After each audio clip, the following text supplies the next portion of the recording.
our goal on a typical new rep first month, we'll have them 5 or 8 deals right out of the gate. So we're going to get them real used to making some money. So then they're going to like, man, I like this. Yeah. You know, it's easy. You get on track to make over 6 figures in your first month, then it's pretty hard to quit. What's up, everybody? Welcome to the Blue Collar Boardroom. We have an exciting episode for you about business growth, blue collar entrepreneurship. I've got a man here that's been in the business for 30 years. Welcome to the Blue Collar Boardroom, Mr. Kris Construction. How you doing, brother? Oh, my man. We actually met each other competing in the marketplace. As a fact, I saw his yard signs. He's famous in Baltimore, Maryland. This is the king of Baltimore, Maryland roofing, siding, and windows. Yeah, I was punting the yard signs every time you roofed a corner. I don't put up with that. I punt those. But in the Blue Collar Boardroom, we discuss the modern day gold rush, which is servicing America's homes. Like billions and billions of dollars are put into roofing, siding, windows, and you do a little bit of it all. And there is a lot of people out there that are looking for opportunity, and I see some young people turn their nose up at the construction trades. I see some people, a little bit more inclined to take a corporate path, and that's not the path that you took. And I want to help, kind of tell the story of entrepreneurs like yourself that, got started. So how'd you get started in the business? Dude, I was, like a lot of young guys, just trying to figure it out, trying to figure out, how I was going to make my way through life, making a living. And I dabbled in everything. I was a bartender, I worked at a sub shop, and then ended up getting basically a side hustle doing some construction, windows and siding for one of my buddy's uncles. And again, this was 35 years ago. And either way, was learn a trade, learn how to do windows, roof siding, working for a guy. He was a great guy to work for, a great mentor. And but he was making all the money. I was doing all the work. There comes a day in every entrepreneur's life that you got to fire your boss. Exactly. Love the guy, but either way, went out, got my home improvement license, start doing side jobs while working for him, and then ended up subcontracting from him. And then you know how it goes. Before you know it, you're busier than he was, and he kind of kicked me out of the nest. And I just went out on my own. Well, that's good, because there's been a ton of people's lives changed because of it. I've seen the team, I've seen the results, the builds, the brand, and now you're in Florida, and you're expanding across the United States. You've got, we're neighbors. Yeah, I know, man, and it's a family business. So a lot of times we talk about family business. What's the secret to doing business with family, man? It's tough, brother. And what all family members are involved in this business? So current family members are my son. He's here in the studio with us. Shout out to Cody Randlett, and my brother Kevin, who's my partner, and you've met Kevin a bunch of times. Sharp guy. He actually got you and I together. So he runs our operation in Florida. Nice. And other than that, that's and I'm sorry. One of our nephews is also one of our sales guys up north. Kevin's son Tyler is the other one who's still in the family business. Whenever they're playing high school sports, and like you're gonna have your pride. You're gonna have pride with the Granbury Pirates. You're gonna have pirate pride. Blah blah blah. Well, for me, that instilled a pride in my own last name. Like taking pride in what my last name represents, and the Randlett name stands for quality. It stands for hard work. What else does it? What else does it stand for? I think it stands for, and again, definitely hard work. Our dad, he wasn't in the business, but he was a hustler. He worked for BG&E, Baltimore Gas and Electric Company, back up north, and but he always had his side hustle. He was a used car sales guy. Oh, nice. He had his own car lot, and as we were kids, man, we were cleaning those cars up every day after school and shining up white walls when cars still have white wall tires. Funny. And cleaning the stickers off the bumpers. So he instilled that grinding it out, we're working is very, very important. So that just the whole work ethic. Well, it's cool because I actually before my dad became a roofer, he worked at a car lot, and just the environment of the car lot is salespeople, camaraderie, deals, money. There's just this buzz in the air. And plus, it's cars, man. I love cars. Yeah, man. What kind of cars you got? You got Maserati, okay, V7, Range Rovers and Hummers. And, oh gosh, come on, man. You don't got a truck? Dude, I got how many trucks I got? I probably got 40 trucks. I just Oh, don't okay. drive in them no more. That's the same deal with me, man. I drove enough trucks in my life. So, as we get into this podcast, this man has kind of took over the Baltimore market. He's expanding. And, what I really wanted to talk about is some of the struggles. Like, when you first got started, you were working with your hands, you were doing a job. Now, my roofers, they'll tell me, they're like, y'all gringos, y'all got problems. You got anxiety, you got depression, you got bipolar. It's like, dude, it's because you don't go to work. Right. We're up here on the roof, we're busting our butt, we're up here working hard, sweating. You ain't got all these crazy mental issues. Are you happier when you actually work on the jobs? I don't know. I've never really actually done that. Me personally, no, I wasn't any happier. I hated roofing. I couldn't wait to get off a freaking roof. Right? I'm like, I want to go out and sell something. What a waste of time. Yeah, roofing was a great motivation for me to go be a salesman. Mm-hmm. Great. I mean, a lot of people watching this might think, man, I want to be a blue collar entrepreneur, but I don't want to do the work. And right. Don't worry, you don't have to do the work. You can find someone else to do it. That's called contracting. And if you focus on sales, then you can just grow the business. And I will tell you, we were just talking about door to door and word of mouth referrals is the way that contractors get most of their business. But when you do a good job, there is no better way to accelerate word of mouth referral than talking to the neighbors. Absolutely. And so, it's not the same as a cold. It's not a cold call really. Whenever you're doing good work in the neighborhood, absolutely, and you have a story to tell. Yep. And so, tell me a little bit about your door-to-door secrets. So yeah, as far as the marketing, man, it's just just like anything else out there. You got to get out there and just do it. So any of our builds, our guys are required to be on our builds. Not just for the marketing piece of it, but to take care of their customer. Customer service is number one. They always say there's no better referral, no better lead than a referral, and we hang our hats on that. So our guys are on the job site, and while they're on the job site, making sure the job's going smooth and protecting the property, from all the shingles coming down, is all my guys are trained to have their head on a swivel. They see a garage door open or a front door open, they better get over there and go introduce themselves. Term. The head on a swivel. It's just like football, man. Dude, you got to have your head on a swivel, right? You're gonna get your lights knocked out if you don't have your head on a swivel. Like, and if you're on a build and you're watching a job, and you see somebody eyeball your build, dude, that's your customer. That's it. Like, they look at you for the same amount of time that a pedestrian gets looked at when they're walking through a walkway. You've been in New York where all you have to do is make one eye contact with the car, and then all hordes of people just come across and block the car. Well, it's the same when you're doing a build. Someone sees you and they're looking at the build, and you can tell they're curious about what's going on. You want to know what's going on in the neighborhood, man. Yeah, I call it the pump fake. I'll get into the middle of the street, give them the stop in the name of the Lord here. We got to talk about the truth about your roof, the storm damage evangelist. The truth here. about the roof. I like that. Yeah, man. Yeah. So the reason why we do roofs is because it pays the best, and we found a way to make the insurance companies pay for most of them. And people that listen to this are, a lot of times roofing contractors, other contractors. Maybe you're an entrepreneur thinking about getting into this industry.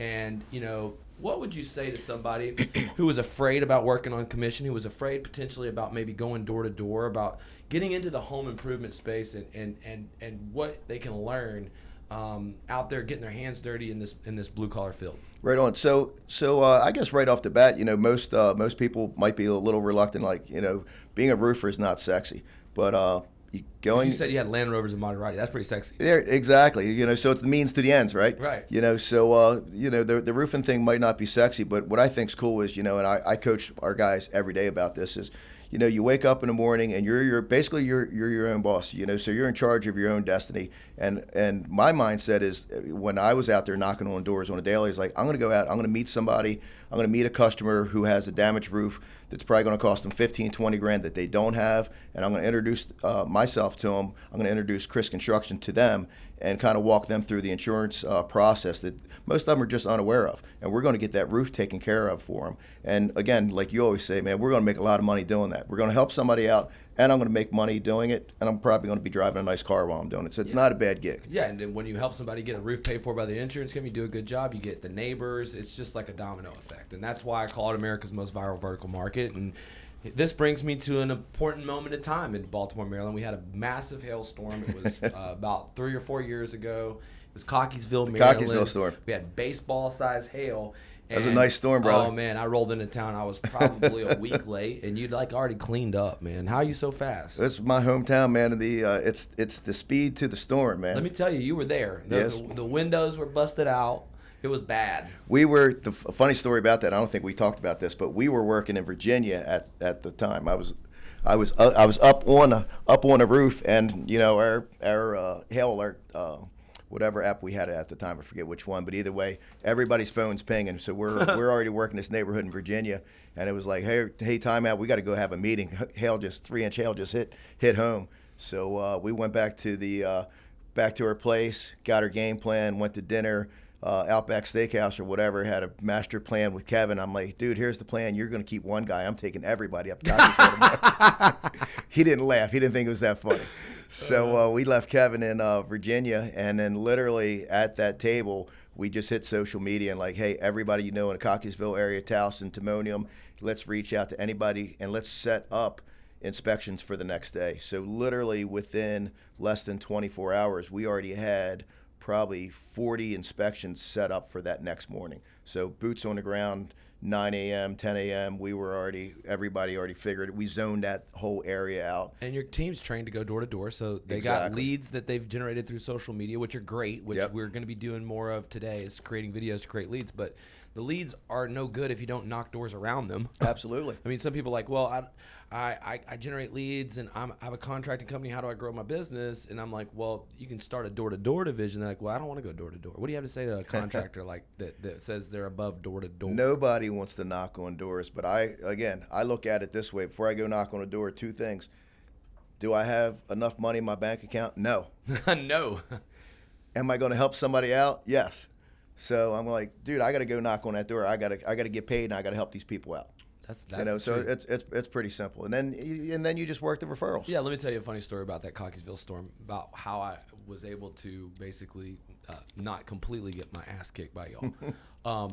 Y'all did pretty good out there. We did all right, but I did the center of the storm. I didn't get a lot of. You had dominated the hard hit area really well. All the just drastic damage was, a lot of times there's so many storm chasers that now, basically it's very competitive. And if you're not there fast with a good company like yours, then it can be tough. So I went to the outskirts, and I was out there getting my nuts kicked, and I went and I saw this food truck, and it was a food truck that basically had crabs, and blue crabs, and with Old Bay, and that's a big thing in Maryland. Let me tell y'all. You talking my talk now, brother. Oh my God, I got sold on that blue crab stuff, man. I love that stuff. Okay, I mean, I can't.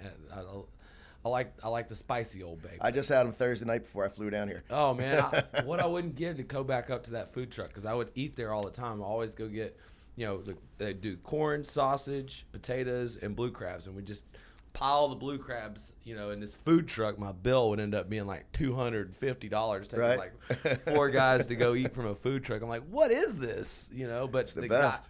The guy running the food truck made friends with me after about like the 3rd or 4th time I spent $250 with him. Right, I bet. And this dude, he'd sit there in his food truck, drink beer, but he knew everybody in town, and he lived in Phoenix, and had a big house, and he referred me to a lot of people after I took care of him, because, I mean, that's the service that we are in. I mean, whenever we do a good job, people want to share it. And so he shared me with, his country club and many of the peoples. And then more importantly, whenever I was selling, I would mention the guy. Name drop. Mm-hmm. And the thing is, people want to keep up with the Joneses. Yeah. And so if you can find an influencer in town and make them happy, then that influencer's value is like indispensable. That's the same thing I tell all my guys, Lee. Is it's comfort in numbers. I mean, most people may or may not know Kris Construction, but they're going to know their neighbor that's been down there for the last 15, 20 years.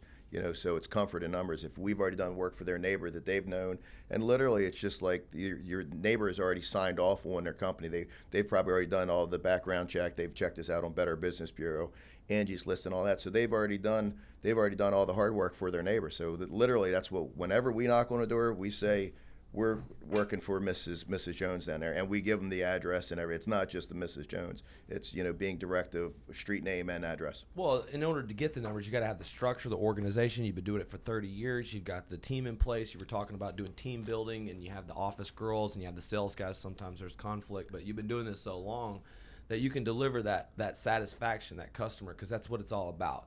And, you know, this economy we live in now is about transparency. They're about speed. There's reviews on, and we're judged by, you know, one thing. It's like, you know, did you do the right thing or not? Because if you didn't, the world's going to know about it. Absolutely. And so with more and more people in the marketplace, how do you differentiate yourself to bring people to want to work? Because you're constantly hiring people. You just hired, you know, some new guys. Yeah. Had a hiring event, brought some new people in. So what's unique about coming to work for your company? Let's just say over, you know, Apple or Verizon or maybe even becoming a realtor or even another contracting company. What do you think makes your company unique? Well, I mean, like I said, I mean, being around for 30 years obviously helps, but that's, you know, not, you know, somebody who's just looking for a job who's, you know, 25, 30 years old, they don't know Kris Construction, you know. So our whole thing, we hang our hat on is the Kris Con culture, you know, culture with a K, of course. Nice. Right? And we just, you know, we're going to take care of our customers first. We offer a lifetime labor warranty. We've been around forever. You know, all that being said is it's how we treat our customers, and more importantly, how do we treat each other, our in-house folks? Your you know? family. Exactly, and that's what we do. You know, our culture. You know, I already told you we're getting ready to go to Cancun next month. Got 54 of us going to go tear up a little place in Cancun. That's an experience no one will ever forget. Exactly, that's exactly. Camaraderie you can't beat. And I think this is our sixth annual trip in a row. You Wow. know, so we all hang out together. What do the sales guys have to do to qualify for that? So they got to hit $1 million to get a trip. Wow. If they're short, again, we have high standards. You know, Right. I mean, I know the average rep across the country is probably $300,000-$400,000 a year. That's guy, probably right? the average. Right. So we don't want average. You know, Right. we want the top 1%ers. That's what we're looking for, right? Absolutely. So even if they're short, guess what? There's buy-ins. You know, with whatever percentage of that $1 million that they hit, that's the part of the trip's paid for. We'll float them the money for 6 months. We want everybody to go, so all of our sales guys are going, Right. And then all of our office support, our field support, everybody's going. Even our retail division, they're all coming with us as well as wives and girlfriends. Which is awesome. That's all about a family and differentiating yourself from these other guys that just do insurance. You know, you have, you know, 20-30% of your business that is retail, Correct. And you do not just roofing. But once you know, that's the lead product, because you get the insurance coming to pay for it. You build the value with the customer. Then you might be able to sell them something else. So how has that? Yeah, like I said, I mean, especially the Cockeysville storm, that kind of worked hand in hand. That Cockeysville storm, we had already done a bunch of retail work in that neighborhood. So we already knew we had a client base.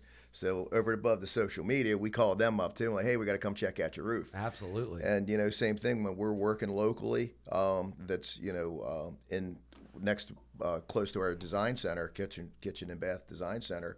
You know, a lot of our roofing clients, they're coming back to us the next year because they find out, you know, the menu of work that we actually do. They're like, hey, well, we thought you just did roofs. We didn't know you had a whole kitchen design center, Kris. And then they're coming there buying decks from us and even additions, you know. So it all circumvents. What I love about Maryland is it's a high paying market. You for the insurance companies, they pay 25% overhead and profit. Love that. I love that. The ice and water shield, the high numbers. But also, like the other contractors, there's not a lot of really cheap roofers out there. I mean, everyone kind of holds the price where it needs to be. Yep.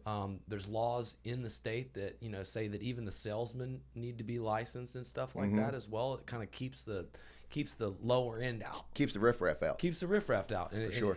And so, you know, if I'm, you know, saying you're watching this, you want to know a great place in the country to work, it's definitely hook up with Kris Construction in Maryland, because, you know, not only is it one of the highest paying markets in the country, but, you know, it seems like it's wind, hail, something happens every year. Thank God. You know, and that's why we keep doing those hail dances. I know, man. It must be doing something right. You know, I know a lot of the guys down south, you know, they are constantly waiting on storms. They don't have these retail divisions, but, you know, I think it's really cool that, you know, in the wintertime, you're able to, you know, sell them a kitchen, sell them a bath. And, you know, we were talking about December is a month that's kind of slow for roofers nationwide, but you did two things. You set up a design and a build department, and you do retail roofs, but you also set up an office in Florida. Mm-hmm. How does that help in your winter time? Well, it helps a lot because I'm down here in Florida where it's warm, and I like that. Yeah, no kidding. and your sales guys are too, right? Yeah, absolutely. So yeah, the Florida market has just helped us tremendously because again, it's kind of a nonstop. You guys don't really have a downtime or a slowdown time. So that's across the board. Just keep doing what we're doing, and we're expanding. Keep on hiring, guys with a lot of energy and girls with a lot of energy. Like I said, our team's not just guys. And we're fortunate. We just keep on hiring the right people. We're not hiring everybody. Yeah. We're hiring looking for top performers. Exactly. What exactly you're looking for? Exactly. Somebody who wants to grind it out, somebody who wants to go next level. Most of our sales guys, our younger guys that have been with us for a year, after a year and a half, they're becoming sales managers. They're getting sales guys, they're recruiting, they're training, and they have sales guys underneath of them that they're managing. So we're looking for not somebody who's going to, no disrespect to flatliners, guy who wants to make 50 grand, that's great. But they're probably not flatliner. Yeah, that's what you call them. They're flatliners, brother. Man, if you ain't growing, you're dying. I want somebody with some energy like you, right? Well, it's funny that you say that because like flatlining is a term for average that Kris just used. But he talked about before we got on this podcast. A flatline in your career where you were having a big surge, you were having lots of success, and I was hoping you weren't going to bring that up. Every single time that I've had success, I have like Drake says, I like to drink too much to my accomplishments. Like, but seriously, like we like to celebrate too much. So right. What walk me through the dark side of complacency, what you've learned, what you do now to battle it. And yeah. So I think just like anything else, if you have a broke rep, that's the best rep to have because he's going to go out there and hustle. And you and I were talking earlier off camera of like, hey, did you ever have any ups or downs, or was it always up? And I'm like, dude, I've been doing it 30 years. I've had a roller coaster of ups and downs. And I'd have to say one of my biggest regrets is when I first thought I hit it big. When I was 30 years old and I was still doing pretty much all my own sales, marketing, obviously not installs, but I had a bunch of roofing crews in Maryland and Pennsylvania, and I was hitting that $3 to $5 million a year, and you're making pretty good coin at that point. Absolutely. And $500,000 sometimes. Yeah, again, doing it myself, Yeah. and I'm like, I'm doing this 3-4 days a week, not really grinding it, and then learn how to golf and like I said, or try to learn how to golf. Get some expensive lifestyle habits. Exactly. So all of a sudden, some of that money's gone. Exactly. It goes by quick if you're not out there grinding it. So either way, long story short, and then guess what? There was no storms for a year or two, and reality hit, and I'm like, man, I got to start this all over again. And it's literally when I start. Because we weren't having the storms, so I started the retail business. Doing more of the addition. We got into additions, and the additions led into the kitchens, and I've kind of went away from the insurance business that had been so good to me, and just kind of walked away from it for probably 5 or 8 years. So. But you got to be willing to reinvent yourself. Exactly. And when you hit a point where you feel like you got to turn yourself around. If you're at a point like that in your life, you're a contractor, you're an entrepreneur, you're listening to this, you have to keep an open mind. I realize that you visualize your future. You write down how you want your life to be, but that's not going to materialize exactly how you want it. True that. And, it's really kind of crazy that people sometimes will give up on because their future doesn't, go exactly as they're planned. And, it's funny because, I grew up kind of seeing my dad do this, and I've seen him, kind of take his foot off the gas a little bit. It's taught me a lot of lessons. My dad has taught me a ton of lessons, not just on the good stuff that he's done, but on the mistakes that he's made. So, what's it like working with your son and training your son in sales and seeing somebody make the same mistakes you've made? Right. Well, luckily for him, he's a lot smarter than me. Oh, good. So that's a plus. And funny thing is, he and I were talking about it the other night. We had zero, as crazy as it sounds, we had zero intention of him joining the company business. He went to school out in California at Pepperdine, so he's up in that upper echelon Ivy League college, and he had bigger plans than coming back home and be a roofer with Dad, right? But Ivy League roofer. Ivy League, that's where it's at. That's where it's at now. Yeah. But no, so he came home and just tell me his plans for the summer, and course, he's going to work with us, and he just jumped in and just started making money, making moves, hiring, recruiting, hiring. And the next thing you know, he was getting ready to go back out to California. He had five reps underneath of him. I'm like, dude, where are you going to go with all these reps? And you're going to go you out might make a couple $100,000. Exactly. So it just kind of worked out, and he made more money at the family business than going out there and struggling in California to try to start his own. Well, I mean, even if he would have been a lawyer and makes way more money than a lawyer. I mean, seriously. So, like, if you're watching this, you want to make more than a doctor, more than a lawyer. All you have to do is learn how to sell. Learn how to sell. And Kris will give you the tools and mentor you on how to do this completely free of charge. No catch. All you have to do is click the Learn More button, and he will get you access to a game-changing training platform. It's actually we've partnered with Kris Construction University and Sky Diamonds, and he's been putting his own training. You shot a training session here recently that we're going to be putting in the course. So if you want to learn how this insurance restoration, this roofing sales, this home improvement sales, it's a modern day gold rush. There's no one better to learn from than a guy like you, man. And I would just encourage anyone watching this to take action, to click the link below. To get access to the training, to reach out. There is a secret to success. You just model what's worked for other people. And, if you have a son, you put him through Ivy League school, and now he's making $200,000 plus a year. Obviously, something's right. So, maybe you have got an Ivy League degree and you're not making what you should. Maybe you didn't ever think you'd be a roofer, but that's what the point of this is to show you that if you can learn how to sell, there's so much money in the homes that there's almost no way you can avoid taking a look at the opportunity. And that's all we want to do is give you the opportunity and let you check it out. So click the link below and you'll get access. And if they decide that this is a good fit and that they really want, what does a day in the life look like? Let's say they apply.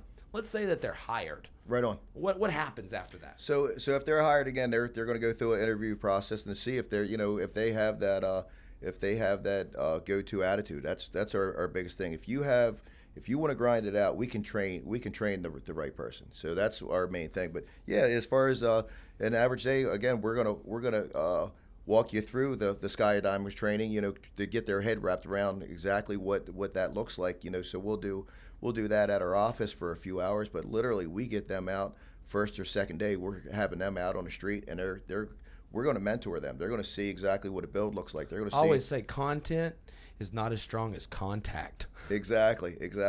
So we'll go out there, we'll knock doors for them, we'll get leads for them, and then they literally shadow us through the process to see what a sales guy is, and the first week or two, if they like it, guess what, we're gonna load their wagon up, their pipeline of sales, so our goal on a typical new rep the first month, we'll have them 5 or 8 deals right out of the gate. So we're going to get them real used to making some money. So then they're going to man, I like this. Yeah. It's easy. You get on track to make over 6 figures in your first month, then it's pretty hard to quit. Exactly. So we give them the carrots, and then we'll walk them through. And I guess what, they have support. They have my son. We have a bunch of sales managers. My phone's always on. So I literally have these young guys call me and they're like, hey boss, man, I'm in the people's house, I got a question. I very rarely get that, but they know my phone's always on. So if my son's too busy or one of the other reps, they'll call me and I'll walk them through it. Because again, I'm still excited about it. I'm 30 years into it. I think it's pretty cool. Oh, dude, I love it. I learn new stuff every day. One final question. So everybody in life, gets to 4th down, and it's the end of the game. Sometimes it seems, and you have to make that Hail Mary pass. Mm-hmm. Yeah, that Hail Mary moment in life. Now, I kind of put you on the spot here, but tell me, do you have one moment like where you can call it a Hail Mary moment where you just let it all loose and put it out there and made it happen? Yeah. I mean, and again, you and I did not rehearse this, but I'll be brutally honest with you. So again, one other time, maybe let the foot off the gas, and things weren't going that well, and the business wasn't doing well at all. It's 2008. A lot of us a lot of businesses were hurt. A lot of us were getting our asses handed to us. Yeah. And that could have gone either way for me, and that blurred into 2009, maybe even 10. And times were tough, and I could have went a different direction of hey, this isn't just going to work for me. I might have to go I might have to go get a job. And again, that's 9 years ago. And my Hail Mary was, dude, I'm going to go back to my roots. I'm going to go knock doors after church. I'm going to work 7 days a week. That gives me goosebumps. And, dude, I grinded it out, and I had a big deficit that I had to pay back. And literally within 6 months, I dug and I had a lot of attorneys, accountants, and everybody else saying, dude, you need to pack up and figure a different deal out. File bankruptcy. Exactly. Yeah, that B word. Yeah. And I'm like, that ain't me. I'm not quitting. That ain't me, man. So Hail Mary was literally Hail Mary at church, and then went out and knocked doors and grinded out on every Sunday for about 6 months straight, along with the other 6 days a week. It's funny that you said that, because I've sat in church before, worried about bills, worried about, and had that, prayer where, it kind of just was all lifted, and I just went to work. And it's funny how it works like that, if you just trust in the good Lord and do the hard work. Amen, brother. That's how it works. So I want to say, man, thank you so much for being on the Blue Collar Boardroom. This was It was exciting, man. Awesome Thanks for having interview, us. man. If you've watched this and you want to connect with Kris Construction, how can they you give them a cell phone number, give you a call? So yeah, you can call me direct, 443-858-9311, or jump on our Facebook page, Kris Construction, Kris with a K, Construction's also with a K. Click the link below.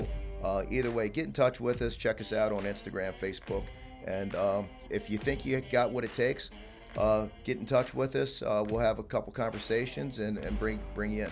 All right, guys. Thanks. Till next time, man. Appreciate you, brother. All right, brother. All right, Thank thanks. you.